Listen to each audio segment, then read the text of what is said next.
Yan sabi ni Laila de Lima. Kinakabahan na siguro ang kampo ni VP Sara. Sinabi ni mamamayang liberal Party List Representative Laila de Lima na kahinahinala ang timing ng pagsasampa ng perjury Miyerkules. Kahapon pa lang, taranta na mga kababayan si Sara Duterte. Panic mode. Kasi po, sa totoo lang, kapag ang isang insider biglang nagsalita at kinasuhan ng perjury, bago pa man mga kababayan makapaglahad ng buo sa noong Vice President 2024, yung net worth naging 88.51 million. So ang kabuuang paglaki mula 2008 hanggang 2024, umigit kumulang 70 million. So equivalent siya mga kababayan sa nagbabagang mga balita at pagtalakay sa mga isyu ng lipunan. Bulsa! Opinyon, banat at paglalantad sa katotohanan. Bulsa! What you see is what you get. You decide. Ito po mga kababayan, si Dante Maravilla. Panic mode na si Sara Duterte. Bakit na dyan, Mr. Maravilla?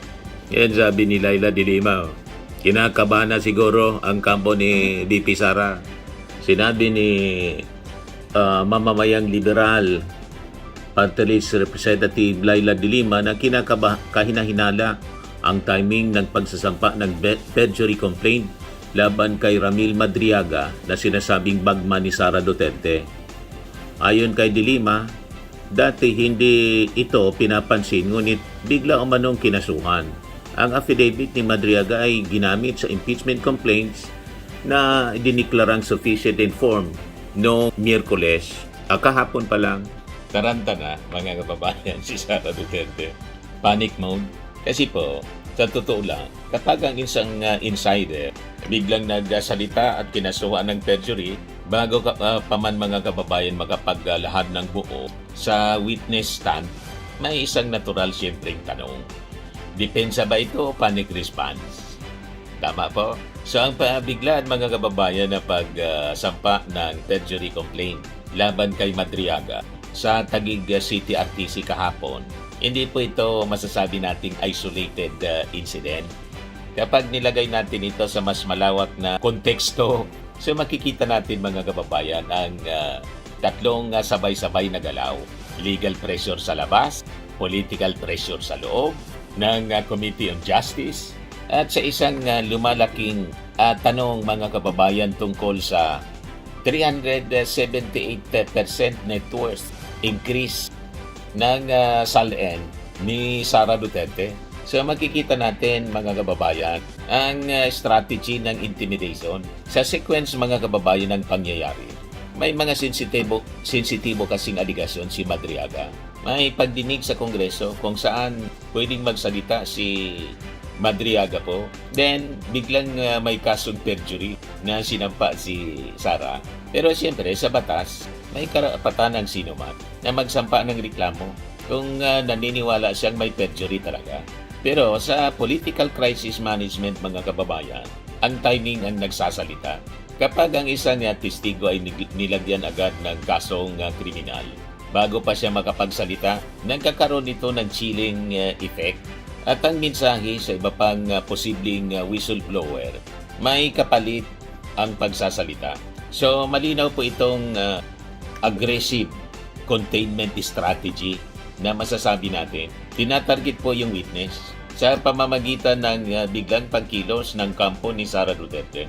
Maliwanag po na isang defensive move po ito para sirain yung credibility ng witness. Ilipat po ang atensyon mula sa aligasyon patungo sa karakter. I-precondition ang publiko na sinungaling yung testigo, si Madriaga.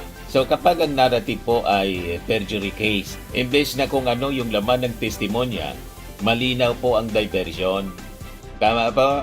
Tawag dyan narrative control. Ngayon, dito naman tayo sa atake sa loob. Itong Suntay factor, si Congressman Bong Suntay, nasulong bumoto ng diba? So habang may legal action mga kababayan sa labas, may political maneuvering naman po na nakikita tayo sa loob. Ito yung papel na ginagampanan ni Suntay So sa Committee on Justice, kapansin-pansin po yung agresibong pagtatanong at pag-question sa credibility at bigat ng mga akusasyon. May kinalaman sa mga aligasyon laban kay Sara Duterte. So anong perception? Maagang pag-iipit sa testigo, pagputol ng linya ng argumento, pag-shift ng focus sa personality imbes na sa sustansya. So kung may intimidation lawsuit na pinail mga kababayan sa RTC Taguig at may parallel pressure sa loob ng kamara, lumalabas ang pattern. Tag team tactics. Sa labas, nandun yung legal pressure. Sa loob naman po, political pressure. So ano yung objective? Huwag makabuo ng momentum yung impeachment. Huwag makakuha ng simpatsya sa publiko nitong si Madriaga. So ang pinakamabigat mga kababayan na issue nito, dito, yung money trail. So dito po nagiging seryoso yung diskusyon. So doon sa pagdinig, nilatag po ni Congressman Terry Ridon ang datos sa biglang paglobo ng net worth ni Sara Duterte. So ayon po sa presentasyon, yan yung naging presentasyon po ni Terry Ridon. 2008 daw, Vice Mayor, si Sara Duterte ng Davao City, yung net worth lang, 18.49 million. Noong 2023, biglang naging 77.51 million pesos na yung net worth.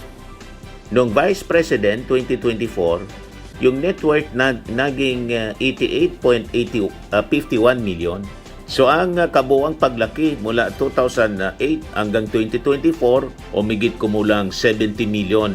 So equivalent siya mga kababayan sa 378.61% increase. So, mas matindi pa kung ibabase natin sa 2007 SALN, 7.2 million. Naging 88.51 million. O lumalabas, equivalent siya sa 1,120.78% increase yung naging net worth. Net worth mga kababayan ni Sara Duterte. Di ba matindi yung pagyaman? Napakabilis. Saan kaya galing mga kababayan? Kaya gustong ipasumpin yung mga bank accounts ni Sara Duterte. So ito, galing ito sa itong data, galing mismo sa declared statement of assets ng DC Presidente. Hindi man po bawal yumaman. Pero po sa public office, ang malaking pagtalo ng yaman, may kaakibat po siyang obligasyon sa transparency. Tama po. So dito po mapasok yung Madriaga link. Kaya po nasa panic mode na ang kampo ni Sara. Kaya po nakita natin, pangiti-ngiti siya. Hindi daw siya mga kababayan nanonood sa hearing ng Congress kasi may busy daw siya sa ibang bagay. Busy siya pala sa paganda sa pag-file ng kaso laban kay Madriaga. At si Madriaga mga kababayan, sinecure na ng NBI kasi humingi ng saklolo kasi may banta na mga kababayan sa kanyang buhay. May gustong manakit mga kababayan. So si Madriaga mga kababayan, hindi po siya random critic. Ayon sa kanyang mga pahayag, noon mismo sa kanyang affidavit, dati daw siyang bagman ni Sara Duterte. Na of course, dininay ni Sara. Pero kung totoo na may awak siyang impormasyon, tulad ng sinabi niya sa affidavit, na posibleng funding channels, alleged pogo links, alleged drug link financial streams, ang kanyang testimony mga kababayan, maaring magbigay ng linaw kung saan ang galing ang capital acceleration na kini-question po ng committee. So dito po mga kababayan pumapasok yung pinakasensitibong tanong. Kung may awak siyang detalye mga kababayan na pwedeng connecting the dots sa 378% na wealth increase, natural talaga na magpapanik yung response mga kababayan ni Sara. So kapag pinagsama ang mga ito, yung biglaan na pag-file ng perjury case kahapon, aggressive questioning ng Justice Committee, public discussion ng 378% to 1,120% wealth increase, insider claiming knowledge ng financial trail. Hindi po ito simpleng isolated incident. Ito ay pattern. Sa political damage control mga kababayan, mayroon tayong tinatawag na golden rule. The intensity of the response often reflects the perceived threat. So tanong mga kababayan, panic mode o legitimate defense? Ano tingin ninyo mga kababayan? So may posibleng dalawang basa. Una, legitimate defense. Inakusahan si Sara, kaya siyempre, natural lang na gumamit ng legal remedy. Pangalawa, preemptive suppression. Bago pa mga kababayan lumabas yung mabibigat na detalye, inunahan na po yung witness na kinasuhan para sirain yung credibility. Kaya kinasuhan ng perjury. Anyway, ang publiko po yung uhusga nito. Subalit mga kababayan, isang bagay yung malinaw. Kung walang dapat po na ikabahala, transparency ang pinakang malakas na depensa. Hindi po yung intimidation optics. Tama po? So ito po yung real issue. Ito po yung tungkol sa accountability, financial transparency, at kung papayagan ba natin na yung mga testigo ay takutin bago pa makapagsalita. Sa demokrasya mga kababayan, ang sagot sa aligasyon, investigasyon, hindi po pananakot o intimidation. Kapag kasi katotohanan ang kakampi mo, hindi mo kailangang magmadali. Pero kapag ang sistema ang ginagamit para patahimikin ang insider, hindi lang isang tao ang tinatarget, kundi ang mismong prinsipyo ng accountability. At sa laban po mga kababayan ng transparency at intimidation, ang panig na natatakot ang unang nagmamadali. Tama po mga kababayan? Ayan lang po ang ating short video ngayon. Ako po si Dante Maravillas. Bye-bye. God bless. Firming and lifting cream, pinapahid po sa mga pulses in affected area. Mainam po sa paninigas ng mga kasukasuan. Ito naman po, Automax Radiant Serum. Sa mukha naman yung application. Anti-aging po siya. You will look 10 years younger than your age. Sa mga cancer patients naman po, baka lang gusto ninyo itong itry. Naing siya red mixed fruit drink.